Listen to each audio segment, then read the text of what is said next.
اعوذ باللہ من الشیطان الرجیم بسم اللہ الرحمن الرحیم ان اللہ وملائکتہ یصلون علی النبی یا ایہا الذین آمنوا صلوا علیہ وسلموا تسلیما اللہم صلی علی سیدنا و نبینا و شفیعنا و مولانا محمد وعلی آل محمد وبارک وسلم۔ محترم خواتین و حضرات، السلام علیکم۔ پیام صبح کے ساتھ ایک بار پھر حاضر میں ہوں آپ کا میزبان انیق احمد۔ قرآن کریم کے مختلف آیات پر روزانہ گفتگو ہوتی ہے۔ ہمارے ملک کے ممتاز علماء تشریف لاتے ہیں اور ہمیں قرآن کریم سے قریب کرتے ہیں، قرآن کریم کی ان آیات کے معنی مفاہیم ہمیں بتاتے ہیں اور ہمیں وقار کے ساتھ جینا سکھاتے ہیں کہ قرآن کریم ہمیں کہاں دیکھنا چاہتا ہے، ہمیں کیسا دیکھنا چاہتا ہے۔ خواتین و حضرات، قرآن کریم زمین والوں سے اللہ تعالیٰ کا آخری کلام، اللہ تعالیٰ وحی کے سلسلے کو ختم کر رہا ہے اور قرآن کریم اتنی بڑی نعمت وہ حوالے کر رہا ہے امت محمد صلی اللہ علیہ وآلہ وسلم کے، اور اس امت کے ذریعے تمام انسانیت تک یہ پیغام پہنچنا ہے۔ خواتین و حضرات، نزول قرآن کے حوالے سے بہت ساری آیات آتی ہیں گفتگو میں، نماز کے حوالے سے، تہجد کے حوالے سے وغیرہ وغیرہ بہت ساری آیات، لیکن آج کی جو آیات ہیں وہ سورہ مزمل کی آیات 1 سے 5 تک ہیں۔ اللہ تعالیٰ کیا فرما رہا ہے اور خطاب کس انداز سے کیا جا رہا ہے؟ یا ایھا الرسول نہیں کہا جا رہا، یا ایھا النبی نہیں کہا جا رہا، یا ایھا المزمل۔ اللہ اکبر۔ یہ بھی ذرا ہم پوچھیں گے اپنے معزز مہمان سے کہ مزمل کے کیا معنی ہیں، یعنی اوڑھنے لپیٹنے سے کوئی تعلق ہے، زملونی زملونی سے بھی اس کا کوئی تعلق ہوگا، وہ بھی ہم جاننا چاہیں گے۔ اللہ فرما رہا ہے اپنے رسول صلی اللہ علیہ وآلہ وسلم سے کہ یہ اوڑھنے لپیٹے جو آپ موجود ہیں، گھر میں سو رہے ہیں، آرام فرما رہے ہیں، رات کو نماز میں کھڑے رہا کرو مگر کم، رات کو نماز میں کھڑے رہا کرو مگر کم، آدھی رات یا اس سے کچھ کم یا اس سے کچھ زیادہ بڑھا دو۔ ان تینوں جو معیارات ہیں یا جو تینوں احکام ہیں اللہ کے، ان پر ابھی ہم بات کروائیں گے۔ ایک بات جو بڑی خاص بات ہے جو ذہن میں رکھنی چاہیے کہ یہ نزول قرآن کا جو ابتدائی زمانہ ہے اس وقت کی آیات ہیں، ابھی نماز فرض نہیں ہوئی، اور نماز ہم اور آپ جانتے ہیں کہ شب معراج میں فرض ہوئی تھی۔ تو یہ 4تھا سال ہے نبوت کا یا 5واں سال کے، وہاں پر یہ آیات دی جا رہی ہیں، اور تہجد کہا جا رہا ہے کہ یہ تہجد کی طرف اشارہ ہے۔ تو سرکار دو عالم صلی اللہ علیہ وآلہ وسلم اور صحابہ تہجد کی نماز پڑھا کرتے تھے، یہ بھی ہم سوال رکھیں گے اپنے معزز مہمان کی خدمت میں۔ اور پھر فوراً اللہ تعالیٰ فرما رہا ہے کہ اوزد علیہ ورتل القرآن ترتیلا، اور جو قرآن کو پڑھو تو ٹھہر ٹھہر کر پڑھو۔ سوالات بہت زیادہ ہیں اس ذیل میں، لیکن ایک سوال چھوٹا سا ہم یہ رکھیں گے کہ تلاوت قرآن کریم کے آداب کیا سکھائے جا رہے ہیں اور کیا آداب ہیں، یہ بھی ہمارے معزز مہمان ہمیں تعلیم کریں گے۔ اِنَّا سَنُلْقِي عَلَيْكَ قَوْلًا ثَقِيلًا، ہم ایک بھاری بوجھ آپ پر ڈال رہے ہیں۔ خواتین و حضرات، لو انزلنا هذا القرآن على جبل لرأيته خاشعا متصدعا من خشیت اللہ، اگر یہ قرآن ہم پہاڑوں پہ نازل کر دیتے تو وہ قرآن کی خشیت سے پارا پارا ہو جاتے، لیکن قرآن کریم قلب محمد مصطفیٰ احمد مصطفیٰ صلی اللہ علیہ وآلہ وسلم پر نازل ہو رہا ہے۔ کیا تہجد کی نماز، راتوں کو اٹھنا، اللہ سے قربت، نفس کشی ہو رہی ہے، اس کے ساتھ ساتھ ایک بڑا عظیم کام جو آپ کے سپرد کیا جا رہا ہے یا کیا جانے والا ہے، تہجد کی نماز اس کے لیے آپ کو تیار کر رہی ہے۔ یہ بھی سوال ہم رکھیں گے۔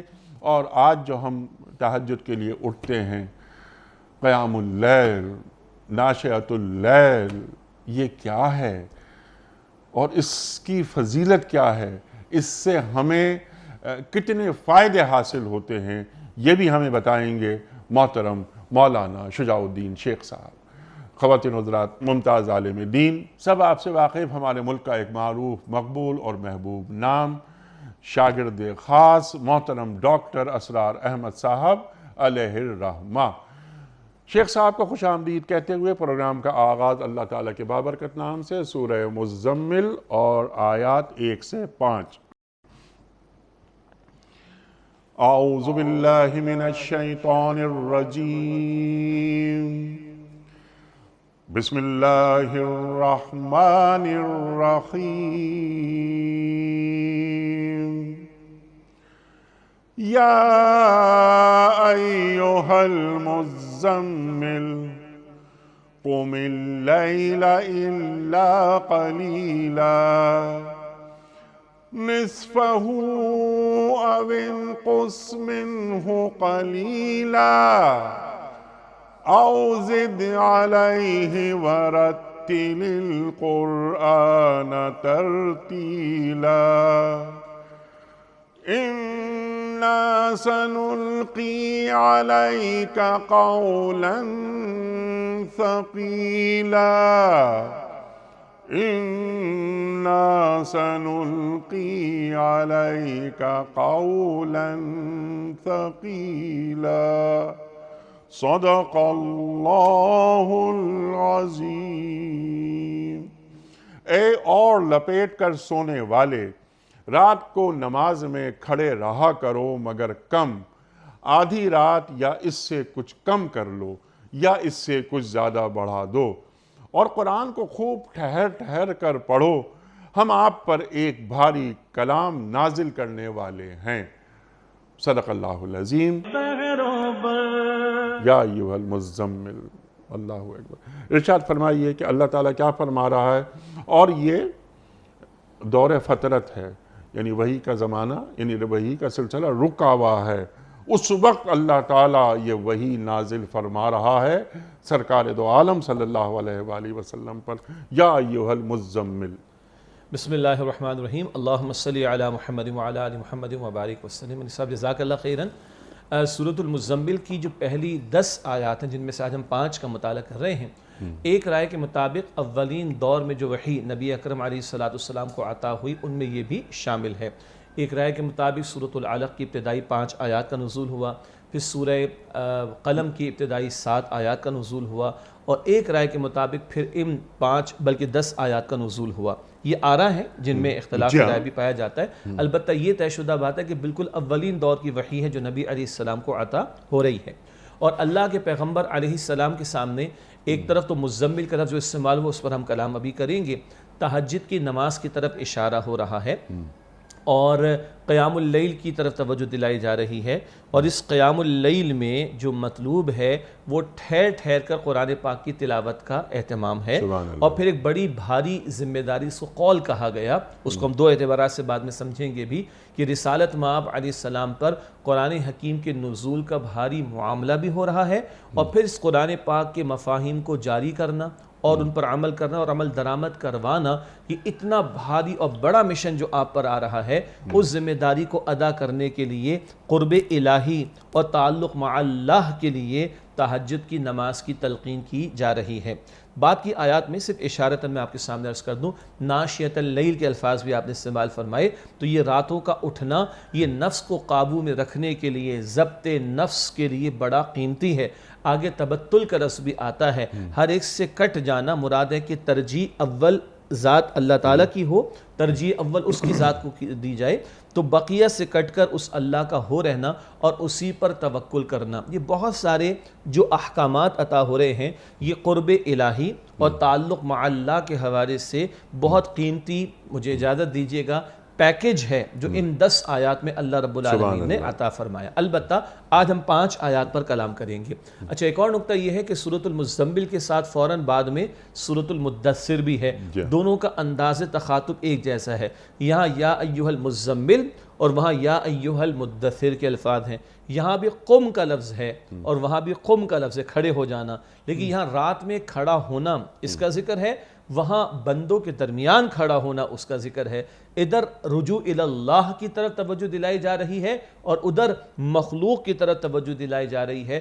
قم فانذر وربک فکبر، کھڑے ہو جائیے اور انذار کیجئے، بندوں کو اللہ کے عذاب سے خبردار کیجئے، ڈرائیے، اور اپنے رب کی بڑائی کا بول بالا کیجئے۔ یہ بھی اگر ایک کمپیریزن کریں تو رسالت مآب علیہ السلام کی حیات طیبہ میں جو اولین دور کی وحی، ان میں سورہ مزمل کی ابتدائی 10 آیات اور مدثر کی ابتدائی 7 آیات شامل ہیں۔ ایک کا رخ تعلق مع اللہ کی طرف اور ایک کا رخ رسالت والی ذمہ داری کو ادا کرنے کی طرف آتا ہے۔ اب آئیے، المزمل سورت کا نام بھی ہے، اور مزمل بالاتفاق یہ تخاطب نبی اکرم صلی اللہ علیہ وسلم سے ہو رہا ہے۔ جب پہلی وحی نبی علیہ السلام کو عطا ہوئی اور اللہ کے پیغمبر علیہ السلام اس کے فوراً بعد اماں خدیجہ رضی اللہ تعالی عنہ کے پاس تشریف لائے، اب یہ پورا واقعہ اور اپنی زوجہ محترمہ کے پاس آنا، اس میں بھی بڑی حکمت اور نکتے ہیں۔ البتہ حضور علیہ السلام کو کچھ کیفیت محسوس ہوئی اور آپ کو سردی سی بھی محسوس ہوئی، تو آپ نے آ کر کہا زملونی، مجھے کچھ اڑھا دو۔ آگے الفاظ اور بھی ہیں، دثرونی، مجھے کچھ اڑھا دو۔ تو اللہ رب العالمین کو یہ حضور کے الفاظ اتنے پسند آئے کہ اللہ نے ایک صورت میں یا ایھا المزمل کہہ کر خطاب فرمایا جو ہم مطالعہ کر رہے ہیں، اور ایک صورت میں یا ایھا المدثر کہہ کر خطاب فرمایا۔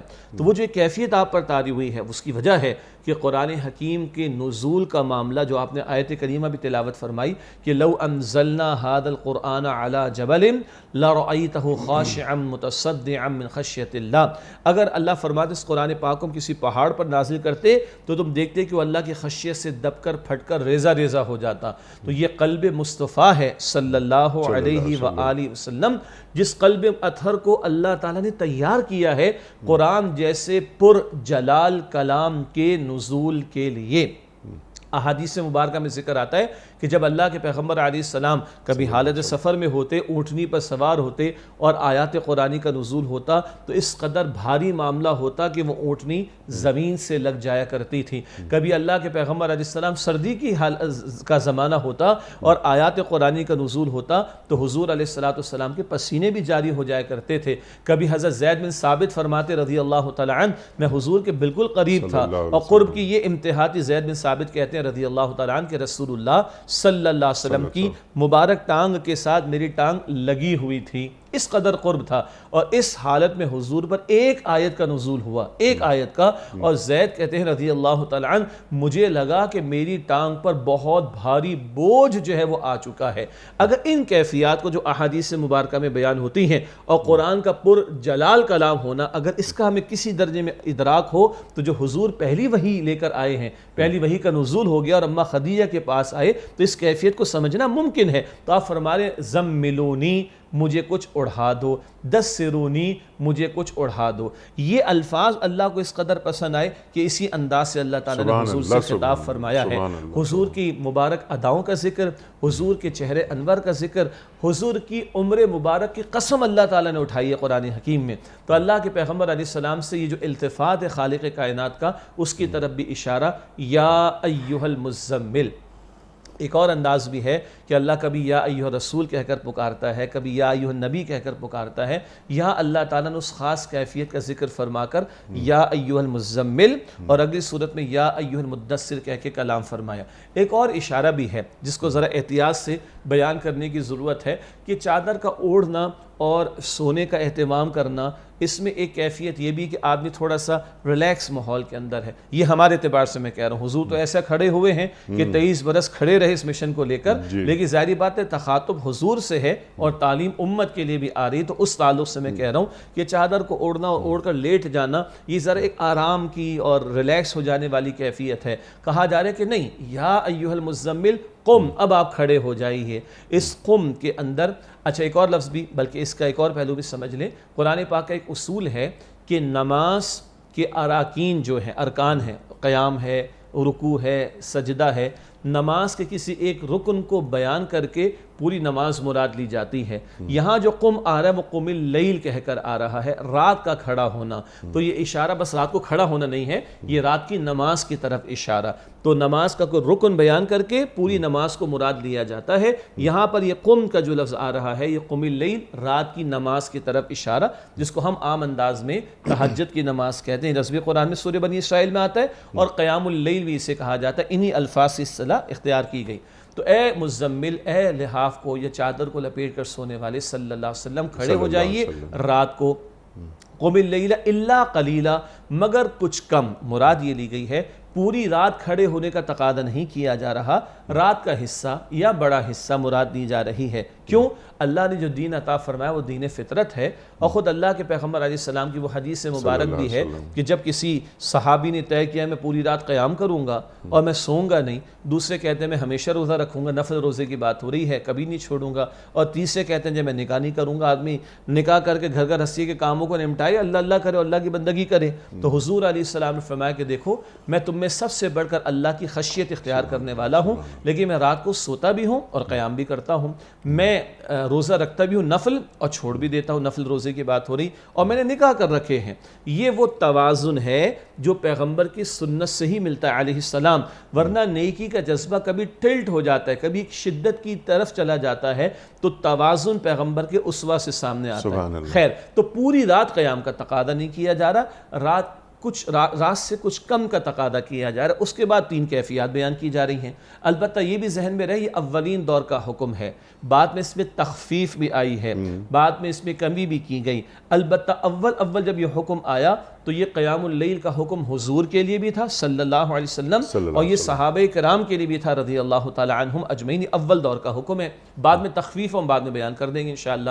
تو قم اللیل الا قلیلا نصفہ او انقص منہ قلیلا او زد علیہ، آدھی رات قیام کیجئے یا اس سے کچھ کم کر لیجئے۔ تو آدھی سے کچھ کم ہے 1/3 رات، وہ اسی سورہ مزمل کی آخری آیت نمبر 20 سے پتہ چل جاتا ہے، ثلثہ 1/3 رات، یا او زد علیہ، یا اس سے کچھ زائد کر لیجئے، یعنی نصف سے زائد کیا ہوگا، وہ 2/3 رات بن جائے گی۔ یہ بھی سورہ مزمل کی آیت نمبر 20 سے معلوم ہوتا ہے۔ تو پوری رات تو نہیں، لیکن 3 کیفیات آ رہی، نصف سے کم کر لیں 1/3 رات، نصف کر لیں آدھی رات، یا نصف سے زائد کر لیں 2/3 رات۔ اچھا، ایک اور نقطہ بھی ہے، اور آپ نے بجا فرمایا انٹرو میں کہ 5 وقتہ نماز کی فرضیت تو آئی ہے معراج کی شب، وہ بھی اول 50 تھیں، تھینکس ٹو موسیٰ علیہ السلام کے 5 رہ گئیں، وہ 5 وقتہ نماز تو آئی ہے معراج کی شب۔ البتہ مفسرین کا اس پر تقریباً اتفاق ہے، اول دور میں 3 نمازوں کی فرضیت رہی، صبح کی 2 رکعت تھی، شام کی 2 رکعت تھی، اور تیسری قیام اللیل۔ اول یہ حکم موجود رہا اور نبی علیہ السلام نے اس کو جاری فرمایا، تو گویا صبح کی نماز، شام کی نماز اور یہ رات کا قیام یہ اول سب کے لیے فرض رہا، بعد میں امت کے لیے تخفیف ہو گئی، امت کے لیے نفل کے درجے میں بات آ گئی، اور حضور علیہ السلام نے پوری زندگی اس کا اہتمام فرمایا۔ تو ایک رائے مفسرین کی کہ حضور کے لیے تو لازم کا معاملہ رہا اور امت کے لیے تخفیف کر دی گئی ہے۔ البتہ جیسا آپ نے اشارہ بھی کیا، بعد میں ذکر بھی آ جائے گا، امت اس کا اہتمام کرے، اللہ مجھے بھی توفیق عطا فرمائے، ہم سب کو توفیق دے، اور کرنا بھی چاہیے۔ تو یہ وہ عمل ہے جو فرض نماز کے بعد سب سے زیادہ بندے کو اللہ تعالیٰ کے قریب کر دینے والا ہے۔ تو بہرحال بات آئی کہ رات کا قیام 1/3 آدھی یا 2/3 رات، یہ ہے جو عموم کے اعتبار سے یہاں پر بیان کی جا رہی۔ بعد میں تخفیف کیا کی گئی، فقروا ما تیسر منہ، جو سہولت سے ہو جائے تم اس کو ادا کر لینا۔ اب اس رات کے قیام میں کیا کرنا ہے، وَرَتِّلِ الْقُرْآنَ تَرْتِيلًا، اور ترتیل سے قرآن پاک کی تلاوت کرتے رہیے۔ ہمارے ایک عام تصور یہ ہے کہ جلدی 12 رکعتیں پوری کر لوں، جلدی 8 رکعتیں پوری کر لوں، اور اگر تھوڑا ٹائم زیادہ لگے تو 24 رکعتیں پڑھ ڈالوں۔ یہ مطلوب نہیں ہے، بے شک 2 رکعت ہوں، 4 رکعت ہوں، مگر اس میں قنوت اور قیام یعنی فرما برداری کی کیفیت کے ساتھ اور طویل قیام کرنا یہ مطلوب ہے۔ حدیث میں آتا ہے کہ اللہ کو وہ نماز زیادہ پسند ہے جس میں قیام طویل ہو۔ فرض نماز جو امام پڑھائے گا وہ تو ظاہر بات ہے سارے نمازیوں کا خیال رکھنا ہے، میری انفرادی سنتوں کی ادائیگی ہو، نفل کی ادائیگی ہو، یا رات کا قیام، خاص طور پر یہ رات کا قیام، اس میں تو مطلوب ہے جتنا زیادہ طویل قیام ہو اور جتنا زیادہ بندہ اس میں قرآن کریم کی تلاوت کر سکے، اور پھر صرف تلاوت نہ کرے، وَرَتِّلِ الْقُرْآنَ تَرْتِيلًا، ترتیل کے ساتھ قرآن کرے، تلاوت کرے۔ اب یہ ترتیل کیا ہے پھر اور بات بھی کریں گے انشاءاللہ۔ اللہ تعالیٰ نے ایک جگہ ارشاد فرمایا اپنے بارے میں، وَرَتَّلْنَاهُ تَرْتِيلًا، ہم نے تھوڑا ٹھہر کر یہ قرآن نازل کیا ہے، یہ اللہ نے اپنے بارے میں فرمایا۔ اب اللہ بندے سے بھی کہتا ہے یہ قیام اللیل میں کیا کرنا ہے، وَرَتِّلِ الْقُرْآنَ تَرْتِيلًا، ٹھہر کر تھوڑا دھیمے قرآن پاک کی تلاوت کرنی۔ اللہ کے پیغمبر صلی اللہ علیہ وسلم نے صاحب کو دیکھا کہ وہ ایک آیت پڑھ رہے اور رو رہے، ایک آیت پڑھ رہے اور رو رہے، ایک آیت پڑھ رہے رو رہے ہیں، رسول اللہ علیہ السلام نے فرمایا یہ ترتیل ہے، قرآن پاک کی آیات کی تلاوت بھی کی جائے اور اس کا تأثر بھی لینے کی کوشش کی جائے۔ اللہ تعالیٰ یہ حصہ ہم سب کو عطا فرمائے۔ حضور کا اپنا معمول کیا تھا صلی اللہ علیہ وسلم، جب آپ قیام اللیل میں، تہجد کی نماز میں، رات کے قیام میں نماز ادا فرماتے اور تلاوت فرماتے، اول تو طویل ہوتا قیام کا معاملہ، اور امت کی مائیں بیان فرماتی ہیں اس کیفیت کو کہ حضور علیہ السلام کی سینے مبارک سے ایسی آواز آتی تھی کہ جیسے چولہے پر ہنڈیاں ابل رہی ہو۔ یہ حضور کی کیفیت کا معاملہ تھا۔ حضور زار و قطار ہویا بھی کرتے تھے صلی اللہ علیہ وسلم۔ جب اللہ کی نعمتیں اور اللہ کی رحمتیں اور جنت کی نعمتیں ان کا ذکر آتا تو حضور التجا کرتے جنت کے بارے میں اللہ کے حضور، اور جب جہنم کے عذابوں کا ذکر آتا تو حضور علیہ السلام ان سے بچنے کی التجا کرتے۔ اور نماز تہجد میں حضور کی اور دعائیں بھی منقول ہیں جن میں یہ تک بھی موجود ہے والجنت حق والنار حق، اے اللہ جنت بھی حق ہے، اے اللہ جہنم کی آگ بھی حق ہے، یعنی ہے، اس میں کوئی شک نہیں ہے۔ تو یہ ہے ترتیل کا معاملہ، ٹھہر ٹھہر کر تلاوت ہو، اللہ توفیق دے سمجھ سمجھ کر تلاوت ہو، اللہ توفیق دے کہ بندہ دہرا لے الفاظ کو اور اس پہ فوکس کرے اور اس کا تأثر لینے کی بھی کوشش کرے۔ خواہ 2 رکعت ادا کرے، 4 رکعت ادا کرے، 15 منٹ کے لیے، 20 منٹ کے لیے، آدھے گھنٹے کے لیے، جو میسر آ جائے، لیکن ترتیل مطلوب ہے۔ یہاں کوانٹٹی کا مطلوب ہونا مقصود نہیں ہے، یہاں کوالٹی مطلوب ہے کہ بندہ سمجھ کر ٹھہر کر تلاوت قرآن کا اہتمام کرے اور اس کا تاثر لینے کی کوشش کرے۔ سبحان اللہ سبحان اللہ۔ کوالٹی اور کوانٹٹی کی آپ نے بات کی نا، مقدار اور معیار، لیکن قیام کو طویل کرے، جیسے کہ آپ نے بات فرمائی، اللہ کے رسول فرما رہے ہیں صلی اللہ علیہ وآلہ وسلم، قیام کو طویل کرو کیونکہ قیام میں قرآن کریم پڑھا جاتا ہے۔ تو اصل میں تلاوت قرآن کریم طریقہ کیا ہو؟ ٹھہر ٹھہر کر پڑھو۔ اس پہ ذرا سا آنے سے پہلے ذرا تہجد، آپ نے بنیادی باتیں تو ہمیں سمجھا دی، لیکن یہ کہ تہجد ہمارے لیے نفل ہے، فرض نمازیں 5 وہ تو ہیں ہی ہیں، لیکن یہ راتوں کو اٹھنا۔ اچھا، تہجد نماز کیا ضروری ہے کہ سونے کے بعد کچھ دیر ہم نیند کر لیں، اس کے بعد اٹھیں اور تہجد کی نماز ادا کریں، یا ہم عشاء کی نماز کے بعد، یا ہمیں یہ خوف ہو، خدشہ ہو کہ شاید ہم سو گئے تو پھر ہم فجر سے پہلے نہیں اٹھیں گے، تو کیا ہم اس وقت تہجد کی نماز پڑھ کر آرام کر سکتے ہیں؟ نمبر 1، تہجد کی نماز ہمیں دیتی کیا ہے؟ کیا ہمیں اس قول ثقیل، وہ جو ایک نازل ہو رہا ہے، اللہ کر رہا ہے، وہ تو سرکار دو عالم صلی اللہ علیہ وآلہ وسلم پر ذمہ داری یہ اللہ تعالیٰ فائز کر رہا ہے انہیں اس مقام پر، لیکن ہم اور آپ جب تہجد کی نماز پڑھتے ہیں، اٹھتے ہیں راتوں کو، تو ایک تقویٰ ہوتا ہے نا، اور ایک زہد ہوتا ہے۔ کیا ہمیں زہد حاصل ہو جاتا ہے؟ کیا ہم کسی بڑے بوجھ، بڑی ذمہ داری کو ادا کرنے کے لائق ہو جاتے ہیں؟ کیا تہجد کی نماز پڑھ کر ہمارے قول میں تاثیر اللہ پیدا کر دیتا ہے؟ ارشاد۔ ماشاءاللہ آپ نے بہت سارے سوالات کو جمع فرما دیا۔ ایک طرف تو ہے کہ رات کو نہ اٹھ پانے کا خوف ہو تو کیا عشاء کے بعد کچھ رکعتیں، دوسرا تہجد کی فضیلت یا اس سے ہمیں ملتا کیا ہے، اور تیسرا قول ثقیل تو حضور کے لیے تو ہمارے لیے تو یکی بات دیگر انشاءاللہ بات کو آگے بڑھاتے ہیں۔ دیکھیے جو مطلوب ہے، جو پسندیدہ ہے، جو افضل ہے، اور جس کا اشارہ سورہ مزمل کی اگلی آیات ناشیۃ اللیل، یہ رات کو نیند کو توڑ کر، نیند کو چھوڑ کر، بستر کو چھوڑ کر کھڑا ہونا، یہ ضبط نفس کے لیے بہت ہی عمدہ بات ہے۔ تو مطلوب، آئیڈیل، افضل، پسندیدہ تو یہی ہے کہ بندہ رات کو کچھ آرام کرے اور اٹھے اور اللہ کے حضور کھڑا ہو اور لو لگانے کی کوشش کرے۔ یہ تو مطلوب آئیڈیل بہترین ہے، لیکن جس کو کہتے ہیں کہ something is better than nothing والی بات ہے، نہ ہونے سے کچھ ہونا بہتر ہے۔ تو بندے کو اگر اس بات کا خوف ہے تو اہل علم نے، مفسرین نے کم سے کم وہ جو سورہ فرقان میں آتا ہے یبیتون لربہم سجدا وقیاما، وہ راتیں بسر کرتے ہیں اپنے رب کے حضور سجدے اور قیام کی حالت میں، تو کم از کم تو یہ لکھا کہ عشاء کی نماز کے ساتھ ہی چند رکعتیں بندہ اسی نیت سے ادا کر لے، کیونکہ رات تو شروع ہو چکی ہے، کہ کم از کم کچھ رکعتیں ادا کر لے۔ البتہ لیکن رات تو شروع ہو جاتی ہے مغرب کی نماز کے بعد ہی، تو رات میں تو ہم شامل ہیں، داخل ہیں، جی ہاں، غروب کے ساتھ ہی صلاۃ، یعنی رات کا وقت شروع ہو جاتا ہے، بالکل بجا ہے، بالکل بجا، تاریخ بھی چینج ہو جاتی ہے قمری اعتبار سے۔ تو وہ ہے کہ نہ ہونے سے کچھ ہونا بہتر، یہ تو لیسٹ ہے، یہ تو لیسٹ ہے، یہ تو منیمم ہے۔ البتہ مطلوب وہی ہے جس کی طرف ہم اشارہ کر رہے ہیں. اور پھر وہ جو حدیث میں آتا ہے نا اسی سے وہ کہ تہجد دیتی کیا ہے, رات کا آخری حصہ جب ہوتا ہے تو اللہ اپنی شان کے مطابق آسمانی دنیا پر نزول فرماتا ہے, اور اللہ اس وقت پکارتا ہے کوئی مجھ سے مانگنے والا کہ میں اس کو عطا کر دوں, ہے کوئی مغفرت مانگنے والا اس کو معاف بخش دوں, ہے کوئی دعا کرنے والا اس کی دعا کو قبول کر لوں. اس روایت سے بھی معلوم ہوتا ہے کہ جو آخری حصہ وہ زیادہ افضل ہے. تو افضل, مطلوب, پسندیدہ, احسن, بہتر تو وہی ہے کہ آرام کر کے بندہ کھڑا ہو. کم از کم نہ ہونے سے کچھ ہونا بہتر ہے کہ عشاء کے ساتھ بندہ کچھ رکعتیں ادا کر لے. اگلی بات ہے, جیسے حدیث مبارک میں آتا ہے کہ فرض کے بعد جو عمل بندے کو سب سے زیادہ اللہ تعالیٰ کے قریب کرتا ہے وہ تہجد کی نماز ہے.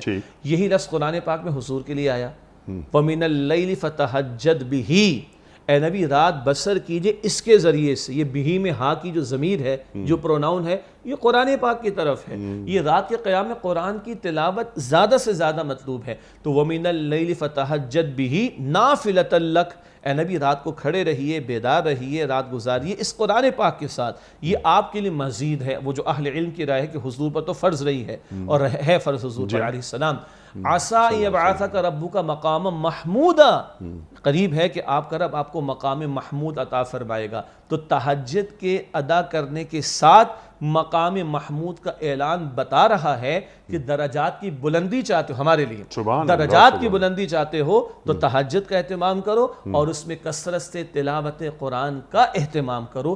یہ ہے جو تہجد بندے کے درجات کو بلند کرتی ہے اللہ تعالیٰ کے حضور. اور اس وقت کا مانگنا بھی اللہ تعالیٰ کو بڑا پسند. دنیا سے کٹ کر, جو دنیا کا شور و شغب ہوتا ہے دن میں, اس سے ہٹ کر, اور جو دنیا سو رہی ہے اب آرام کر رہی ہے, ایک بندہ رب کے حضور راز و نیاز میں کھڑا ہوا ہے. اور وہ جو کٹنے کا لفظ آپ استعمال کیا وہ آگے سورہ مزمل کی اسی مقام پر وَتَبَتَّلْ إِلَيْهِ تَبْتِيلًا, اور ہر ایک سے کٹ کر یکسو ہو کر اپنے رب کے حضور کھڑے یکسو ہو کر سرگوشیاں کرو اللہ سے.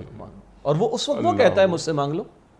عام 24 گھنٹے میں انڈر نارمل سرکمسٹانس ہم کہتے ہیں اللہ قبول کر لے, اے اللہ مان لے, اے اللہ لے, اے اللہ عطا فرما دے. اس وقت اللہ کہتا ہے بندے مجھ سے مانگ لے.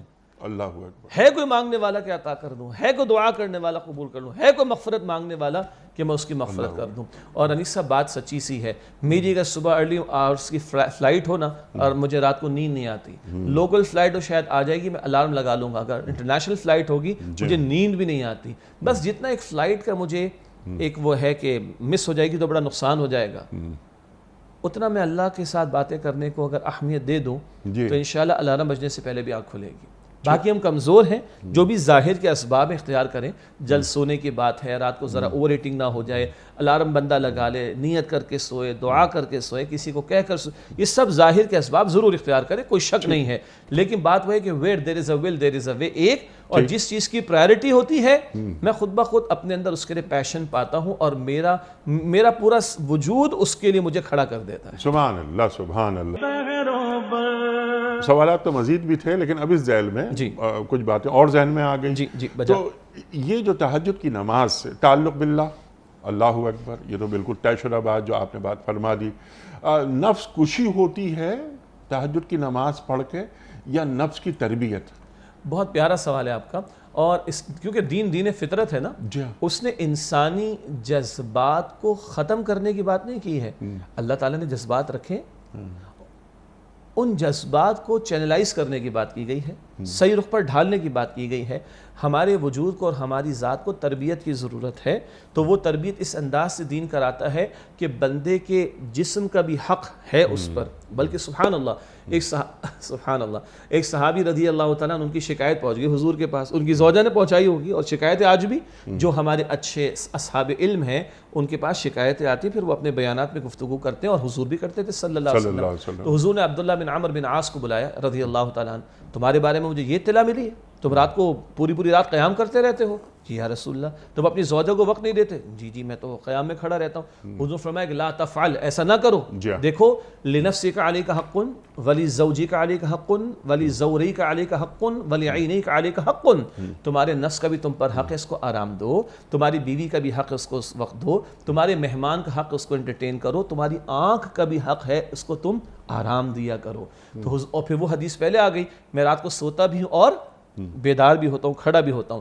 تو نفس کشی نہیں ہے. آپ نے اچھا لفظ استعمال فرمایا, نفس کی تربیت کا معاملہ. کس بات کی تربیت؟ مشقتوں کو جھیلنے کے قابل ہونا, مشقتوں کو جھیلنے کے قابل ہونا.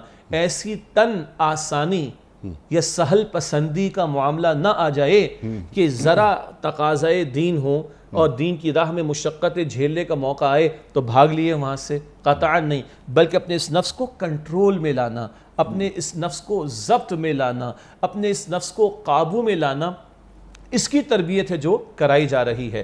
اور پھر ایک اہم بات, اسی بات کو اگر اس بات سے ہم جوڑ لیں, کیسی تربیت کرائی جا رہی ہے؟ اللہ کے پیغمبر علیہ السلام کے تو 24 گھنٹے راہ خدا میں لگ رہے, وہی کے آغاز کے بعد تجارت تو ختم ہو گئی. اور حضور کو اللہ سورہ انشراح میں فرماتا فَإِذَا فَرَغْتَ فَانْصَبْ وَإِلَىٰ رَبِّكَ فَارْغَب. اے نبی جب آپ فارغ ہوں تو محنت کریں اور اپنے رب کے حضور ذرا لو لگائیں. تو بتائیے حضور کے دن کہاں بسر ہو رہے تھے؟ راہ خدا میں. حضور کے دن راہ خدا میں بسر ہو رہے ہیں, دعوت و تبلیغ میں بسر ہو رہے ہیں. اللہ ان کو بھی فرما رہا ہے کہ ذرا خاص انداز سے اللہ سے لو لگائیں. ہمارے شب و روز کہاں بسر ہوتے ہیں؟ بہرحال معاملات دنیاوی ہیں, مادی امور میں بھی بندہ جاتا ہے, گھر گھر ہستی کے معاملات میں بھی جاتا ہے. تو وہ ایک کنیکشن جو رب سے ہونا چاہیے, پیور کنیکشن, ڈائریکٹ کنیکشن, وہ نہیں ہو پاتا. اس کے لیے ہمیں بھی تقاضا کیا جا رہا ہے کہ رات کو کھڑے ہو اور رب سے لو لگانے کی کوشش کرو, تاکہ ایک تو تمہارے نفس کی تربیت ہو, تم مشقتیں جھیلنے کے قابل ہو جاؤ, لذتوں میں پڑھ کر تن آسانی کا شکار ہو کر کہیں مقصد حیات کو نہ کھو دینا, اس کی طرف بھی توجہ. اور حضور پر تو قول ثقیل نازل ہو گیا قرآن پاک, لیکن اس کے دو پہلو بیان کیے گئے. ایک نزول کا معاملہ بہت بھاری تھا کہ پہاڑوں پر بھی ہوتا تو ریزہ ریزہ ہو جاتا, تو ایک اس کو اللہ نے حضور کے لیے آسان فرمایا. دوسرا اس قرآن کی دعوت کو لے کر کھڑا ہونا, اس قرآن کی دعوت کو سارے عالم میں پھیلانا, اس قرآن کے بیان کردہ حق کا پرچار کرنا, دعوت توحید پیش کرنا, شرک اور کفر کی نفی کرنا, باطل کی نفی کرنا, حق کا بول بالا کرنے کے لیے کھڑا ہونا, باطل عقائد و نظریات کا رد ہو, باطل نظام کو تلپٹ کر دینا ہو, حق کا بول بالا کر دینا ہو. وَرَبَّكَ فَكَبِّرْ, اپنے رب کی بڑائی کا بول بالا کیجئے. یہ قول ثقیل کے ساتھ ہی سب کو جڑا ہوا ہے. ایک ہے اس قول ثقیل قرآن کا وصول, اور ایک ہے اس کو آگے بڑھانا اور اس کے نظام کو قائم کرنے کی جد و جہد کرنا. قرآن پاک تو نازل ہو گیا, اب کوئی کتاب نہیں. محمد مصطفیٰ علیہ السلام دنیا سے تشریف لے گئے, کوئی رسول نہیں. اب یہ رسالت والا کام, یہ پہنچانے والا کام, یہ آگے بڑھانے والا کام, یہ حق کے پرچار والی ذمہ داری, یہ باطل کی نفی والی ذمہ داری, یہ حق کا نظام قائم کرنے والی ذمہ داری, باطل کا نظام مٹا دینے والی ذمہ داری, یہ کس کے کاندھوں پر ہے؟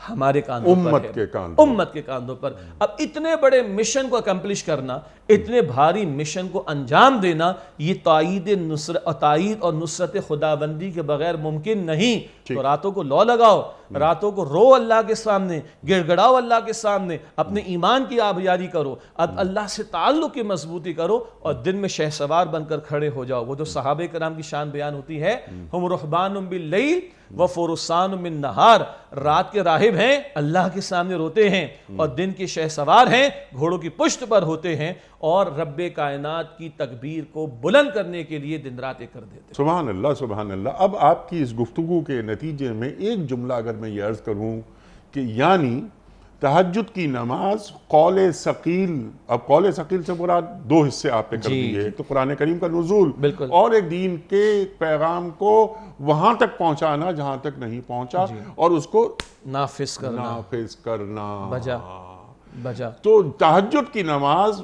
ایسا بندہ پیدا کر دیتی ہے, یا بندے میں ایسی خصوصیات پیدا کر دیتی ہے کہ جو اللہ کے رسول صلی اللہ علیہ وآلہ وسلم کے مشن کو لے کر اپنی زندگی نفاذ دین میں خرچ کر دیتا ہے. کوئی شک, بالکل آپ نے بجا تجزیہ فرمایا. اور آج جو کوئی بھی محمدی ہونے کا دعویٰ کرتا ہے صلی اللہ علیہ وسلم, نبی علیہ السلام کی امتی ہونے کا دعوے دار ہے, تو ممکن ہی نہیں ہے کہ اس قول ثقیل کے نتیجے میں جو بھاری مشن حضور کے کاندھوں پر تھا, جس مشن کو پورا کرنے میں آپ طائف کی گلیوں میں دیکھتے ہیں کہ حضور علیہ السلام کا خون اطہر بہتا ہے. اور بڑی عجیب بات ہے, اللہ نے بہنے دیا ہے. اللہ تو علی کل شیء قدیر ہے. وہ فرشتے کو بھیج کر کہتے ہیں کہ پہاڑوں کے درمیان پیس کر رکھ دوں, حضور کہتے ہیں چھوڑ دو ان کو, یہ نادان لوگ ہیں. تو جو اللہ فرشتے کو بھیج کر یہ کرنے پر قادر ہے یا کروانے پر قادر ہے, وہ اللہ طائف والوں کو پہلے مٹا دینے پر قادر نہیں تھا, قادر تھا. اس نے کیوں ہونے دیا؟ تاکہ کل ہم جیسے ناہنجار کو کھڑے ہو کر یہ نہ کہیں کہ بڑا مشکل دور دین کا کام کیسے ہوگا. اس کائنات میں مبارک ترین خون محمد مصطفیٰ کا ہے صلی اللہ علیہ وسلم, اس راہ میں بہا ہے, روتی آنکھوں سے الوداع کہا ہے بیت اللہ کو. احد کے میدان میں دندان مبارک شہید ہوئے جس میں اتھر لہو لہان ہوا, ایک بے ہوشی کی کیفیت طاری ہوئی, 70 صحابہ کی جانوں کے نذرانے پیش کیے, 23 برس کی جد و جہد کے دوران میں 259 صحابہ کی جانیں حضور نے پیش کی ہیں. تب قرآن کہتا ہے جال حق و زحق الباطل ان الباطل کان زہوقا, حق آ گیا اور باطل مٹ گیا, بے شک باطل ہے ہی مٹنے کے لیے. تو انیس صاحب کیسے ممکن ہے کہ میں محمدی ہونے کا دعویٰ کروں صلی اللہ علیہ وسلم, میں امتی ہونے کا دعویٰ کروں, اور محمد مصطفیٰ علیہ السلام کی اس محنت سے, اس قول ثقیل کی ذمہ داری کے ادا کیے جانے سے, اور اس مشن کی تکمیل تک پہنچائے جانے سے میرا کوئی تعلق ہی نہ ہو. آج خون تو بڑی بات ہے, میرا پسینہ کہیں بہ رہا ہے؟ ٹھیک ہے, نہیں پسینہ کہیں بہ رہا ہے یہ تو اگلا معاملہ ہے. کیا اس مشن سے جو آپ نے محمدی مشن صلی اللہ علیہ وآلہ وسلم آپ نے ذکر فرمایا, کیا اس مشن سے میرا تعارف ہے یا نہیں ہے؟ نمبر 1. لیکن اگلا سوال اس سے بھی بڑا ایک سوال ہے چھوٹا سا آپ کی خدمت میں, وہ یہ کہ ہم سب مسلمان ہیں, ہمارا یعنی ہماری جان ہمارا مال سب دین کے نام پہ قربان, کچھ بھی نہیں ہے یہ جان دین کے سامنے.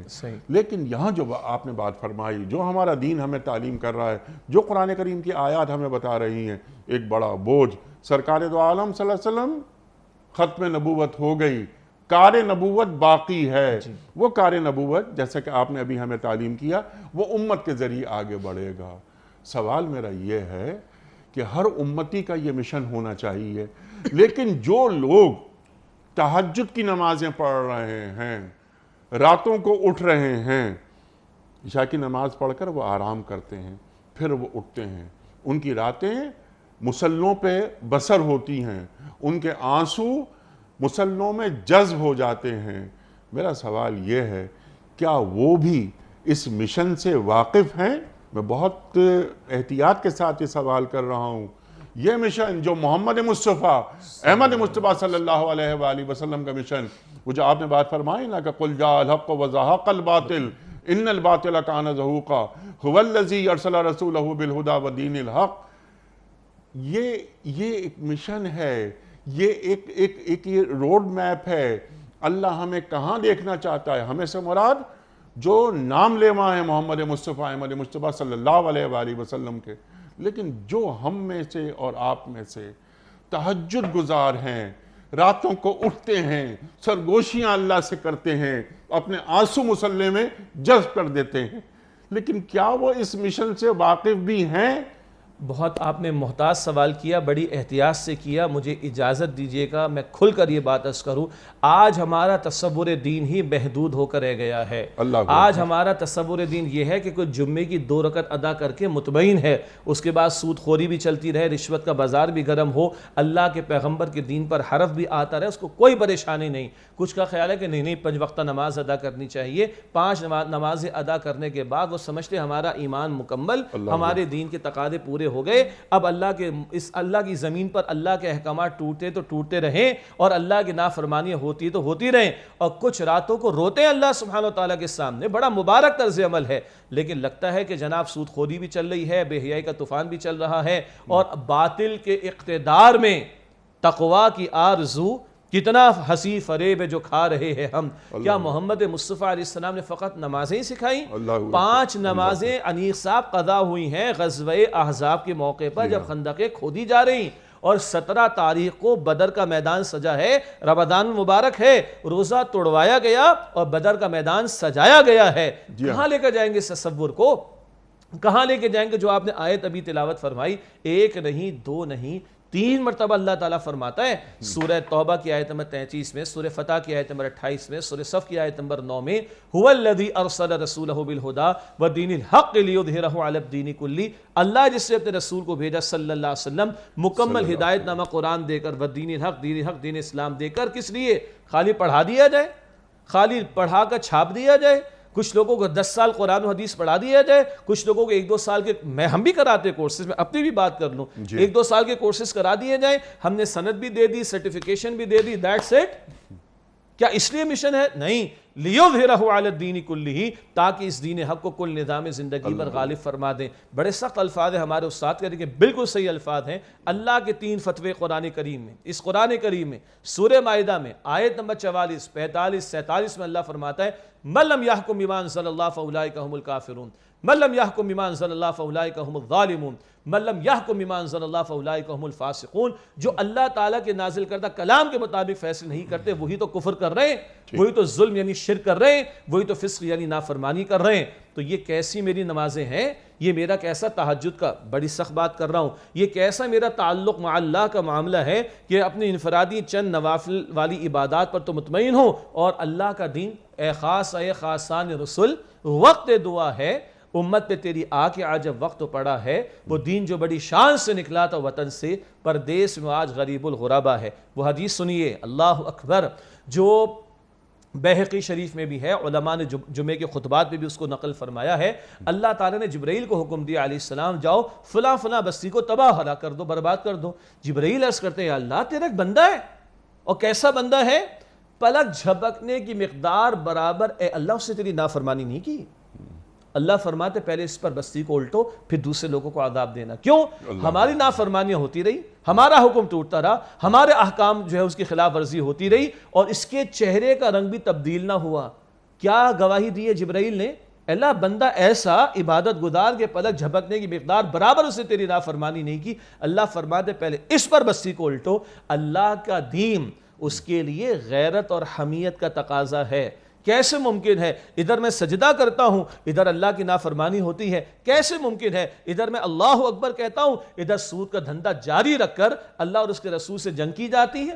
ہمارے ہاں بھی حکمرانوں نے کہہ دیا، کے پی میں کہہ دیا، فیڈرل لیول پر کہہ دیا، انفرادی سطح کا سود ہم نے ختم کر دیا جناب۔ پرسنل لوز پہ جو سود ہوتا ہے کیونکہ یہ اسلامک انجنکشنز کے خلاف ہے، تو میرے بھائی یہ بتاؤ اسلام کی جو انجنکشنز ہیں، اسلام نے سود کو حرام قرار دیا ہے، وہ خالی انڈیویجول کی لونز کے لیے حرام قرار دیا؟ ان آل پرسپیکٹیو، چاہے انڈیویجول لیول ہو، کلیکٹیو لیول ہو، گورنمنٹ لیول ہو، کارپوریٹ سیکٹر کا لیول ہو، ملکی سطح ہو یا غیر ملکی سطح ہو، سود تو حرام ہے۔ اللہ تعالیٰ اس کے رسول سے جنگ کی حالت میں ہے اگر ہم سود کے دھندے کو ختم نہیں کرتے۔ تو یہ تصور کہ میں اللہ سے تعلق قائم کیا ہوا ہے، میں تکبیرات بھی پڑھ رہا ہوں، میں تسبیحات بھی پڑھ رہا ہوں، میں نماز روزے کا اہتمام بھی کر رہا ہوں، میں تہجد کا بھی اہتمام کر رہا ہوں، لیکن اللہ کے دین کا یہ تصور جو قرآن دیتا ہے، جو محمد مصطفیٰ علیہ السلام کی سیرت دیتی ہے کہ یہ دین اپنا ڈومینیشن چاہتا ہے، یہ دین جیسے آپ فرماتے ہیں دن دناتا ہوا آتا ہے، یہ اپنا غلبہ چاہتا ہے، یہ کونے کھدرے میں بیٹھ کر تکبیرات کا تقاضا فقط نہیں کرتا،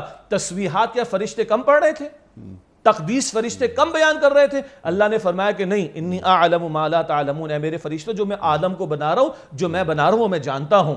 یا وسعت افلاک میں تکبیر مسلسل، یا خاک کی آغوش میں تسبیح و مناجات، وہ مذہب مردان خود آگاہ ہو خدا مست، یہ مذہب ملا و جمادات و نباتات۔ ایک تکبیر مسلسل مجاہد کی ہوتی ہے جو رب کی بڑائی کے لیے میدان میں کھڑا ہوتا ہے، میدان میں آتا ہے اور اپنا سب کچھ تن من دھن لگا دیتا ہے، اور ایک ہے جو کونے کھدرے میں بیٹھ کے اللہ اکبر پڑھ رہا ہے۔ وہ کون ہے؟ جو اپنے آپ سے واقف ہے۔ اللہ نے صرف سجدے رکوع کے لیے پیدا نہیں کیا بلکہ پوری زندگی کا رکوع سجدہ اس کے لیے پیدا کیا۔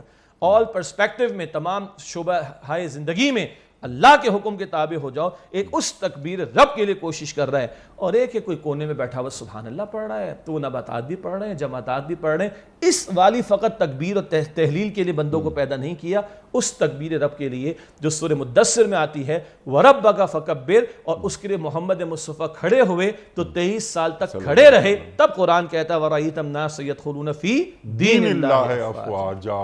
اللہ اکبر۔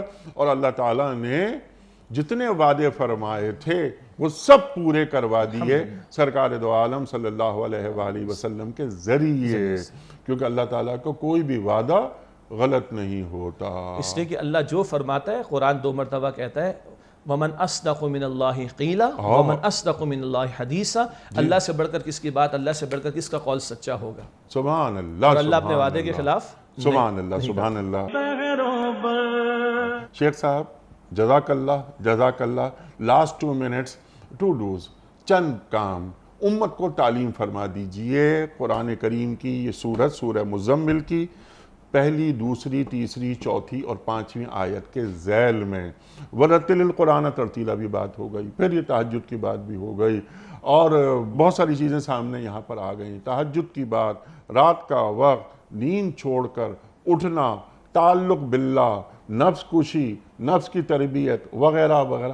لیکن اللہ کسی کام کے لیے تیار کرتا ہے نا آدمی کو، جو آپ نے ارشاد فرما دیا۔ لیکن بس کچھ باتیں ذہن میں آ رہی تھیں، وہ میں نے عرض کی، ارشاد فرما دیجئے اللہ کے رسول صلی اللہ علیہ وآلہ وسلم ایک امتی کو ان آیات کی روشنی میں کیسا دیکھنا چاہتے ہیں؟ دیکھیے اللہ تعالیٰ کا بڑا خوبصورت انداز کلام کا سورہ حج کی آخری آیت میں 78 میں ہوا جتباکم، اے امتیو اللہ نے تمہیں چن لیا ہے۔ جی ہاں، اللہ نے قرآن کریم عطا فرمانے کے لیے محمد مصطفیٰ کو چنا صلی اللہ صلی علیہ اللہ علیہ وسلم، وآلہ تکمیل دین کے لیے محمد مصطفیٰ کو چنا صلی اللہ علیہ صلی اللہ وسلم، علیہ وسلم۔ اور اب تعمیل دین ہو اور غلبہ دین کی جد و جہد آگے بڑھے۔ اب ختم نبوت کے بعد محمد مصطفیٰ علیہ السلام کی امت کو اللہ نے چنا ہے۔ سبحان اللہ۔ تہجد کی بات آئی، سچی بات ہے، آج تو ہماری فجر اسٹیک پر آئی ہوئی ہے، تو جو تہجد کی نیت اور اہتمام کی کوشش کرے گا فجر تو پالے گا انشاءاللہ تعالی۔ دوسری بات ہو گئی۔ تیسری بات، بڑا کام کرنا ہے، اللہ والا کام کرنا ہے، اللہ کا کام ہے نا اصل میں تو اللہ کا کام اللہ کی نصرت کے بغیر نہیں ہو سکتا۔ تو اس کی نصرت کو متوجہ کرنے کا، اس کی تائید کو حاصل کرنے کا سب سے بہترین ذریعہ فرائض کے بعد وہ تہجد کی نماز ہے۔ اللہ کو منانے کا اور اللہ سے قبول کرانے کا بہترین ٹائم وہ تہجد کا ٹائم ہے۔ اللہ تعالی ہم اس کی توفیق عطا فرمائے۔ قرآن ترتیل کے ساتھ کب میں تلاوت کروں گا؟ جب میں فہم قرآن سے بھی گزروں۔ کیا اچھا ہو کہ قرآن عربک بھی سیکھیں تاکہ جب تلاوت کروں سنوں تو ڈائریکٹلی ترجمے کا بیریئر ہٹ جائے اور ڈائریکٹلی رحمان کے الفاظ مجھے سمجھ میں آ جائیں۔ لیسٹ کیا ہوگا؟ میں ترجمے سے آغاز کروں، جتنی صورتیں مجھے یاد ہیں ان کا ترجمہ پڑھتے پڑھتے بھی مجھے یاد ہو جائے گا، سنتے سنتے بھی مجھے یاد ہو جائے گا۔ اب جب میں نماز میں کھڑا ہوں گا تو میرا خشوع اور خضوع اور میرا تعلق مع اللہ، میری توجہ الی اللہ وہ بڑھ جائے گی انشاءاللہ تعالی۔ اور یاد رہے ہم چھوٹے لوگ نہیں ہیں، ہمیں بڑے کام کے لیے اللہ نے چنا ہے۔ پہلے اللہ نے 1.25 لاکھ انبیاء کو چنا تھا، اب اس قول ثقیل کی ترویج ہو، اس کی تعمیل ہو، اس کے احکام کا نفاذ ہو، سارے عالم پر یہ قرآن کا نور پھیلے اور رب کے احکامات کا نفاذ ہو۔ اللہ نے اس کام کے لیے ہمیں چنا ہے، کام بڑا ہے، ہم اس کام میں لگیں گے تو اللہ کی نگاہوں میں ہم بھی بڑے ہوں گے انشاءاللہ۔ اور جب بڑے کام کی فکر کر لیں گے تو جس دنیا کو آج ہم نے بہت بڑا بنا لیا، اللہ رب العالمین قسم اٹھا کر میں عرض کروں اللہ دنیا کو ذلیل کر کے ہمارے قدموں میں ڈالے گا۔ اور آخری بات، سیدنا عمر نے فرمایا تھا جب خادم نے کہا کہ اپنے کپڑوں کو ذرا ٹھیک کر لیجئے، تو سیدنا عمر نے فرمایا رضی اللہ عنہ، بھائی عمر کو عزت کپڑوں سے نہیں ملی، عمر کو عزت اسلام سے ملی ہے۔ مجھے ملے گی، آپ کو ملے گی، ہمارے گھرانوں کو ملے گی، ہمارے شہر کو، ہمارے ملک کو، اس امت کو ملے گی۔ تو اسلام کی خدمت سے جو مشن محمد مصطفیٰ کا تھا، عمل کرنا، پیش کرنا اور نافذ کر کے اس کا عملی نمونہ دنیا کے سامنے پیش کرنا، یہ کریں گے اللہ ادھر بھی عزت دے گا، ادھر بھی نجات عطا فرمائے گا۔ سبحان اللہ، سبحان اللہ، سبحان اللہ۔ اور عزت کس کے پاس ہے؟ اللہ کے پاس، اللہ کے رسول صلی اللہ علیہ وآلہ وسلم کے پاس اور ایمان والوں کی، ایمان والوں کے پاس۔ تو عزتوں کے معیار تبدیل ہوتے جاتے ہیں، لیکن جو قرآن کریم فرما رہا ہے اس کو پیش نظر رکھ کر یہ عزتوں کے 3 معیار اللہ تعالیٰ نے قرآن کریم میں فرما دیے، تو ان پر نگاہ رکھنی چاہیے۔ ورنہ یہ عزتیں، یہ ٹوٹی پھوٹی عزتیں جو خود بے ساکھیوں کی محتاج ہیں، جس کے پاس خود عزت نہیں ہے وہ ہمیں کیا عزت دے گا؟ صحیح شیخ صاحب بہت ساری گفتگو ہو سکتی ہے لیکن وقت یہاں مکمل ہوا۔ سبحان اللہ، سبحان اللہ۔ اور ورتل القرآن ترتیلا وہ بھی آپ نے بیان فرما دیا کہ قرآن کریم کو ٹھہر ٹھہر کر پڑھو اور قرآنک عربی سیکھو۔ جب ہم قرآن کریم پڑھیں اور خاص طور پہ نماز کے دوران پڑھیں تو معلوم ہو کہ جب میں کوئی سورت پڑھ رہا ہوں، آیات پڑھ رہا ہوں تو مخاطبت اللہ کیا کر رہا ہے۔ اللہ اکبر۔ جب میں پڑھ رہا ہوں کہ یا رب ان قوم اتخذوا ھذا القرآن مہجورا، تو مجھے معلوم ہو کہ اللہ کے رسول فرما رہے ہیں کہ اے میرے رب، میری قوم نے اس قرآن کو چھوڑ دیا تھا اور شکایت کر رہے ہیں۔ اللہ اکبر، اللہ اکبر۔ تو شکایت جن سے ہو رہی ہے کہیں میں تو ان میں شامل نہیں ہوں۔ اللہ اکبر۔ یہ تب ہوگا جب سمجھ آئے گی، جب سمجھ آئے گی۔ جب تک سمجھ نہیں آئی تو کیا ایک فرینچ زبان کی کتاب میرے سامنے آ جائے، بہت ہی عالی شان کتاب ہو لیکن مجھے پتہ ہی نہیں کہ فرانسیسی ہوتی کیا ہے، تو میں کیا جانوں گا اور اس عالی شان کتاب کی میں ناقدری کر رہا ہوں گا، مجھے پتہ ہی نہیں اس میں کیا لکھا ہے. اس میں کیا لکھا ہے. تو قرآن کریم میں کیا لکھا ہے. اور اللہ مجھے، جیسے ہم بار بار ایک بات کہتے ہیں کہ اللہ مجھے کہاں دیکھنا چاہتا ہے اور مجھے ظاہر وقار کے ساتھ دیکھنا چاہتا ہے، تو قرآن کریم کے آئینے میں ہم اپنا چہرہ دیکھ لیں کہ ہمارے چہرے پہ کہیں کوئی گرد تو نہیں ہے. اللہ. خواتین حضرات، بقیہ مکمل ہوا. شیخ صاحب کے بڑے شکر گزار ہیں ہم کہ شیخ صاحب تشریف لائے. اختتام ہوتا ہے پیام صبح کا روزانہ ایک قول پر، اور وہ قول ہوتا ہے صاحب نہج البلاغہ امیر المومنین حضرت علی مرتضیٰ کرم اللہ وجہہ کا. آپ فرماتے ہیں کہ ہمیشہ سچ بولو تاکہ تمہیں قسم کھانے کی ضرورت نہ پڑے. ہمیشہ سچ بولو تاکہ تمہیں قسم کھانے کی ضرورت نہ پڑے. اللہ اکبر. اپنے میزبان انیق احمد کو کل تک کے لیے اجازت دیجیے. خدا حافظ. پروردگار بہروں بر